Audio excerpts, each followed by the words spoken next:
My name is Joe. I'm 39 years old. I'm an ordinary businessman, nothing special. I married my wife, Alyssa, 16 years ago after 4 years of dating. A year later, our only daughter, Marie, was born. Since then, the three of us lived a peaceful life together, hand in hand. Welcome home, Dad. Hey, I'm back. Marie, are you still awake? I wanted to show you something. Oh, a math test. Wait, is that 100 I see? Wow, you really showed them. I studied really hard. This girl stayed up late at night just to hear you compliment her. I've been waiting until late at night for you to praise me. Oh, I see. I'll have to give her all the praise I can. Well, Marie, you did a great job. I patted her on the head. Aw, Dad, stop. I'm ticklish. My daughter Marie loves me. She is what you might call a daddy's girl. Even after she entered junior high school, she was always with me, her father, and I have always been trying hard to keep it up. I disciplined myself strictly so I could be the ideal father. She was my precious daughter. I did not spare any effort. But then one day, my daughter Marie turned 14 years old. From that time on, Marie's attitude toward me started to change a little bit. I started to notice a slight change in her attitude toward me. At first, when I spoke to her, she would sometimes give me a sullen look. But then, she started to change. Her attitude changed. I could sense a definite difference in how she looked at me. Her attitude changed to one of obvious dislike and hostility. I saw the papers on the refrigerator. Your school is having parent-teacher conferences, is that right? Huh? I can leave work in the middle of the day. What time should I be there? Just let me know. You don't have to come. I don't have to come? But this is a parent-teacher, right? Don't both mom and dad have to be there? Don't worry about that. If a child has a family situation, they're allowed to bring one parent. The school said so. What do you mean, family situation? Marie, I can leave work, no problem. I can attend the meeting. What are you talking about? What are you saying? I'm not talking about whether you could or couldn't come. I'm talking about me not wanting you to come. Do you get it? What? What? Why? Why don't you think about it? I have to study now. Don't talk to me anymore. Hey, Marie? Marie! Can't you read the room? Marie doesn't want you there, my wife said. What? From that time on, Marie started to ignore me. Eventually, Alyssa, my wife, joined in disrespecting me. She began to talk back to me. I could not believe it. Marie's attitude was still understandable to me as a teenage rebellion. I could accept it. But Alyssa's hostility towards the father of her kids? I could neither understand nor accept Alyssa's behavior. I didn't get it. Of course, if there was something wrong with my relationship with Alyssa, or that I was a neglectful father who had no regard for his family, then I could understand if there was a problem in our relationship. But for close to 20 years, we were getting along just fine. I thought I had no problems with Alyssa. However, I couldn't even have a proper conversation with Marie. When I asked Alyssa why, she just shrugged it off and didn't say anything. I was just left speechless. In the end, I spent the next 6 months of my life in the family without knowing why. I continued to isolate myself from the rest of the family, not even aware of the reasons why this was happening.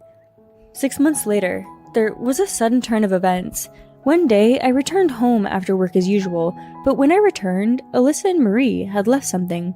Divorce papers and a note. I was so disgusted.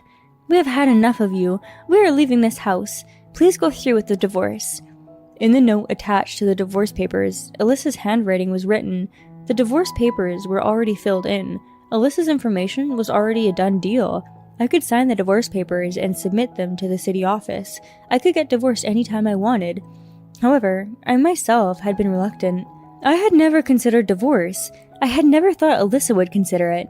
More than anything else, it was the thought of being separated from my daughter Marie. I love my daughter Marie more than anything else. I could never accept such a request. Come on, when are you going to give me your consent to divorce? No matter how, my stance won't change. I will never divorce you. I won't give up Marie. You're not a very good man, are you? Marie hates you. When will you learn? Marie is just a child. She's just too young to make the right decisions. If you let me talk to her, she'll understand. I'm sure she'll understand how I feel. No, she won't. I won't let you. What? What does that mean? I don't know. What do you think? Well, whatever it means, Marie is done with you. I'll make that clear. I don't want to think about it, but if you're responsible, if you're the one who told Marie something crazy, hey, where are you? I need to see Marie. Shut up, don't make so much noise on the phone. Then I heard a man's voice. Are you gonna stay on the phone forever? Hey, you know what? Let's go out for dinner. I heard him say that clearly. Then I heard her say something clearly. Oh, sorry, I'm almost done. Alyssa replied to the man. I thought to myself, what is going on? I'm sorry, but I'm not going to let you see Marie. I'm not going to let you see Marie until you accept my divorce. Well then, bye. Wait a minute. What was that guy's voice? I thought you were at your mother-in-law's. Where are you? Hey! It was unmistakably a man's voice. Alyssa had no male siblings, and her stepfather has been dead for many years now. It was unthinkable for me to hear another man's voice coming from her parents-in-law's house. It was entirely unlikely she was there. Perhaps the owner of the voice was involved in my issue here. The sudden change of heart of Alyssa and Marie, I immediately thought to go to my parents-in-law's house. After all, Alyssa was supposed to be there, so I drove to my parents-in-law's house. How could you show up at my house with such a nonchalant face? I'm surprised that you could show your face at our house. How much do you think Alyssa and Marie have been hurt? All because of you. That was the first thing my mother-in-law said when she greeted me. She was never this confrontational. Of course, I had no idea what she was talking about. I had no idea what was going on. Even if I heard these things, it made no sense. I don't understand what I did to be talked to like this. What did I do to Alyssa and Marie? I said. Don't play dumb. You have a wife and daughter. I heard you were having an affair with a young woman. What? And when Alyssa questioned you, you got angry and put hands on her, when all she wanted to know was if you had an affair with that girl. I had no idea you were such a scumbag. Huh? In the 16 years since I became Alyssa's husband, I have never spoken a single word of abuse to her. Forget any raising a fist or open hands. If Alyssa really told her mother-in-law such a thing, it was an outright lie, an unbelievable false accusation. How could I have been falsely accused of such an impossible crime? I was surprised that it was believable at all. I needed to talk to Marie and get her side of the story. I needed to hear it from Marie. Did Mom tell you that Dad was having an affair? What was the story? I didn't think Mom would lie. I didn't think she'd lie to me, so I... No, it's okay. It's okay. Just the fact that you believed your old man's words is enough for me. It's enough. I'm glad I kept a copy of my work attendance record, just in case. Looking at this, it clearly contradicts Alyssa's story. I'm sorry. I didn't mean to doubt you. No, don't worry about it. After all, it was Alyssa who tried to trick you and me. But why Alyssa? Why did she do this? If she wants a divorce, what was the reason? Why would she want that? I think I have an idea of why. You have an idea?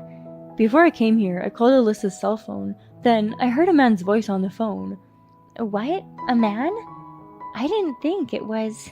Does that mean Alyssa is the one having an affair? Yes, I'm sure of it. Alyssa tried to frame me for a crime I didn't commit. I'm sure you're right. To get divorced and be with her lover. Unforgivable! How dare you hurt my father? It was late that night when she came back. Alyssa had returned to her parents' house. She told Marie and her mother that she was going to talk to a lawyer. In reality, she was probably secluded at the man's apartment or something. I guessed that she had locked herself away in her parents' living room, but it was probably a ruse. Alyssa opened the door to the living room of her parents' house. When she walked in, she smelled strongly of soap. Hello, Alyssa? It's been a long time. What are you doing up this late? Joe, why are you here? Who allowed this? Why did you let him in here, Mother? Why would you bring this guy into our home? Of course I would, because our son-in-law has come to visit his daughter. What nonsense are you saying? Marie, you too. Why would you talk to him? I told you what he did to me, didn't I? Yes, I know. I know what he did. He works so hard every day for me and for you, Mom. What? I'm sorry to interrupt, but the truth has been exposed. You're cheating, huh? Ha, don't make me laugh. I don't know what you're talking about. I've had enough of this. You're trying to cover up your affair. You tried to get an easy divorce from Joe. I know you lied to me and to Marie. It's all out in the open. What? You're the worst, Mom. From now on, I'm going to live with my dad. Alyssa, give me your phone. I think I'll find all the emails you've been sending and receiving from your ex. If you refuse, I will consider it as an affirmation of the fact of adultery. Don't just stand there. Do as Mr. Joe says. What? After that, I went through Alyssa's phone. I identified the man with whom she was having an affair from the email history. I immediately called him over to my parents-in-law's house.